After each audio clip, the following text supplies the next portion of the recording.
जिन L1B normal machine है basic, ये उसका पीसीबी है L1, ये पीसीबी यूज होता है। और ये पुली है, ये मोटर है। तो इसके एरर क्या क्या आते हैं और उसका सॉल्यूशन, ये सारा हम बताएंगे इस वीडियो में। मशीन का फ़ोटो आप दिखा देता हूँ। ये मशीन है, नॉर्मल है, single needle basic model L1B। तो यहाँ पे आ जाते हैं फिर हम। इसमें एरर बता देता हूँ। L1BA और M1 ये ओवरलॉक है, तो सेम ही है, पीसीबी में ज़्यादा फ़र्क नहीं है। ये L1B का हो जाएगा और ये वाला ओवरलॉक का हो जाएगा इस टाइप से। तो इसमें सारे कंपोनेंट सेम ही हैं, बस थोड़ा सा डिज़ाइन का फ़र्क है। ये थोड़ा सा हल्का सा बड़ा कर रखा है कंपनी ने, ये थोड़ा छोटा है। बाकी इसमें सारे कंपोनेंट सेम है, एरर सेम है, सारी चीज़ें सेम है। तो शुरू करते हैं। एरर 1, जब एरर 1 आएगा तो वो निडल पोजीशन का एरर है। तो इसमें आपने चेक करना है, तो हैंड पुली के अंदर मैग्नेट होती है, वो चेक करना है।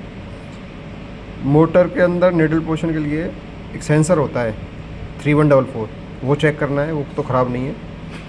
अगर मोटर ठीक है, मैग्नेट ठीक है, तो पीसीबी के अंदर ये दो रेजिस्टेंस हैं, एक 10K की है, एक 4.7K की है। तो आपने ये चेक करनी है। इसमें बता देता हूँ, ये वाली जो दो रेजिस्टेंस हैं, ये वाली, ये है आपकी R35 और R24, 10K और 4.7। ये दो रेजिस्टेंस आपने चेक करनी है। अगर ख़राब है तो चेंज ही कर देनी है, बस इसी से आता है एरर 1। इसके बाद आता है एरर 2। ये देखो एरर 2, ये पैडल कनेक्शन का है। अगर पीसीबी के अंदर ये पैडल कनेक्ट नहीं है, यहाँ पे कई बार यहाँ पे चेक करना प्रॉपर बैठा है नहीं बैठा, पैडल चेक करना दूसरा पैडल लगा के। अगर दूसरे पैडल से सेम प्रॉब्लम आ रही है तो आपने फिर ये रेजिस्टेंस है यहाँ पे 1 2 3, ये वाली पीसीबी के अंदर R69, R70 और R71, ये 3 चेंज करनी है। अगर ख़राब है तो चेंज करनी है, अदरवाइज़ सीपीयू ख़राब है, ठीक है। अगर पैडल में प्रॉब्लम मिलती है आपको, तो पैडल के अंदर आपने देखना कनेक्टर वायर देखनी है। और ये आईसी है 60021, और एक ये सेंसर है 50B और 49, ये आपने चेंज करके देखने हैं। अब आते हैं हम एरर 3 पे। एरर 3 है मोटर इनकोडर सिग्नल। तो अगर मोटर के अंदर प्रॉब्लम है तो आपने मोटर के जो हॉल सेंसर हैं 3144, ये वाले, ये 3 सेंसर लगे हुए हैं इसमें, एक ये और एक ये 3 सेंसर आपने चेक करने हैं और चेंज कर देने हैं, तो आपका एरर 3 सॉल्व हो जाएगा। और एरर 1 में दिक्कत आती है तो ये वाला सेंसर चेंज करना हमने, ये वाला एरर 1 के लिए, निडल पोजीशन के लिए। ये जो 3 नीचे हैं ये मोटर हेल्थ सेंसर है एरर 3 के लिए। इस तरीके से अगर पीसीबी के अंदर प्रॉब्लम आ रही है, आपने चेक कर लिया मोटर दूसरी लगा के, पीसीबी के अंदर एरर 3 आ रहा है, तो आपने ये आईसी है 14D 74HC 14D, ये वाली आईसी है ये, तो आपने ये चेंज करनी है। अगर आपकी ओवरलॉक में भी सेम प्रॉब्लम ऐसी आती है तो इसमें भी यही सेम प्रॉब्लम, ये आईसी, ये चेंज करने हैं आपने, ठीक है जी। और एरर 2 में जो बताया था मैंने, अगर इनसे नहीं हो रहा तो सीपीयू आपको चेंज करना है। ये वाला ये सीपीयू है, ये चेंज करना है, उससे एरर 2 सॉल्व हो जाएगा। अब आते हैं हम एरर 4 और 5। एरर 4 और 5 मोटर ड्राइव सेक्शन है। अगर मोटर में प्रॉब्लम है तो आपने देखनी है मोटर की कॉइल, ये देख इस टाइप से। मोटर की कॉइल में अगर आपकी जली हुई है तो एरर 4 और 5 आ सकता है, या फिर मल्टीमीटर से दिखा देता हूँ मैं आपको चेक करके।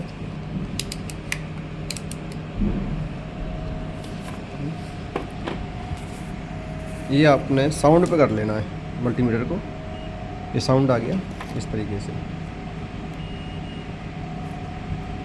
अगर आपने पहले चेंज करके देखना है मोटर को, दूसरी मोटर लगा के, तो अगर मोटर में फाइल्ट है तो आपने ये चेक करना है, ये साउंड आ रहा है, ये UVW है, UVW आपस में तीनों में साउंड आना चाहिए, ये सही है। तो फिर आपने बोर्ड के अंदर जाना है। बोर्ड के अंदर क्या फॉल्ट मिलेगा, एक ये है IR2136 IGBT और 60021, इसमें है ये IGBT, तो ये है 6, इनमें से कोई ख़राब हो सकती है। IR ये है मोटर ड्राइव IC ये, इसके बाद ये एक IC ये है सिग्नल IC 60021। तो आपने इनमें से कोई चीज़ ख़राब मिलेगी, और या फिर इसके पास में जो रेजिस्टेंस है यहाँ से प्रॉब्लम मिल सकती है एरर 4 और 5 के लिए। तो आपने ये एरिया देखना है, ये एरिया थोड़ा डिफ़िकल्ट है, ज़्यादातर यहीं पे ही प्रॉब्लम मिलती है, ठीक है जी। इसके बाद आपने और देखते हैं,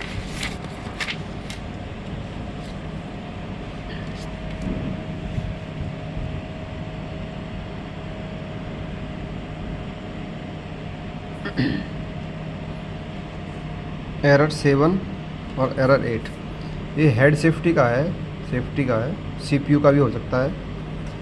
अगर आपका ये देखो ये वाला, अगर आपकी मशीन इस तरीके से है तो वो सही चलेगा। अगर ये ऐसे हो जाती है तो एरर 7 और एरर 8 की प्रॉब्लम आ सकती है। नए मॉडल में ये ऑफ़ हो जाता है, P32 पे जाना है, उसको ऑन ऑफ कर देना, 0 पे ऑफ रहता है और 1 पे ऑन रहता है ये फंक्शन। और अगर आपकी डिस्प्ले मैच नहीं कर रही है, डिस्प्ले और मेन पीसी भी आपस में मैच नहीं कर रहे, तो भी आपकी 7 की प्रॉब्लम आ सकती है। तो आपने ये कन्फर्म करना है कि आपके डिस्प्ले में प्रॉब्लम है या पीसीबी के अंदर प्रॉब्लम है। और पीसीबी के अंदर या तो ये प्रॉब्लम मिलेगी, नहीं तो फिर CPU आपका ख़राब मिलेगा, तब भी ये प्रॉब्लम आती है। LED लाइट के लिए कई बार LED लाइट इसमें जलती नहीं है। यहाँ पे इस जगह पे ये नीचे के जो 2 पिन है इस पे 5 वोल्ट आनी चाहिए। अगर 5 वोल्ट नहीं आ रही है आपकी तो आपने ये पार्ट चेंज करने हैं। एक ये है रेजिस्टेंस 10 ओम की, एक डायोड है A7 या G1 कोई भी लगा दो, ये कपलर है 357, ये चेंज करना है। और एक ये है इसमें IC 7805, ये वाली छोटी वाली, ये छोटी वाली से ही सिग्नल जाती है, वोल्टेज निकलती है 5 वोल्ट यहाँ से, ठीक है जी। इस तरीके से इसे पोजीशन नंबर दे रखी है मैंने U6, D10, R68 और U10, तो ये आपने चेक करने हैं। इसके बाद प्रॉब्लम आती है कि पावर नहीं आ रही है बोर्ड के अंदर। तो पावर नहीं आती है तो आपने क्या करना है, फ्यूज़ चेक करना है, ये फ्यूज़ है, कॉइल चेक करनी है। इसके बाद वाइफर, ये वाइफर पावर IC है, वाइफर 22A। इसके बाद ट्रांसफार्मर है, ये आपने चेक करने है, किसी में ख़राबी मिल सकती है अगर पावर नहीं आ रही है तो। अगर आपकी लाइट ब्लिंक कर रही है, तो आपने ये 2 पार्ट है इसमें, ये 431 है और ये कपलर है EL817, आपने ये दोनों चेंज करने हैं, तो आपकी प्रॉब्लम सॉल्व हो जाएगी। इसके बाद आते हैं इसमें पैरामीटर के लिए। पैरामीटर में क्या है, आपने P और माइनस दोनों को एक साथ दबाना है, थोड़ा सा होल्ड करना है, प्रेस करके होल्ड करना है, तो आपको ये 4 जीरो नज़र आएंगी। अगर आप पासवर्ड डालते हैं 2013 तो आपका P01 से लेके P032 तक खुलेगा। अगर आप डालते हैं पासवर्ड 9999 तो आपका पैरामीटर खुलेंगे P01 से लेके P33 तक, ठीक है जी। अब इनमें क्या होता है, 00 जब आएगा तो 00 पे हम रीसेट करते हैं, P01 पे स्पीड को लॉक करते हैं और P02 पे रोटेशन चेंज करते हैं। अगर मशीन उल्टी चल रही है तो उसको सीधे करने के लिए यूज में आते हैं। और एरर 7 जो आता है, एरर 7 या एरर 8, इसको भी हम बंद करते हैं P032 पे, जैसे मैंने अभी लास्ट में भी बताया था पहले आपको। यहाँ पे अगर आपका एरर 7 और एरर 8 आ रहा है तो P32 पे भी आके जाके आप ऑन ऑफ कर सकते हैं उसको। ठीक है जी।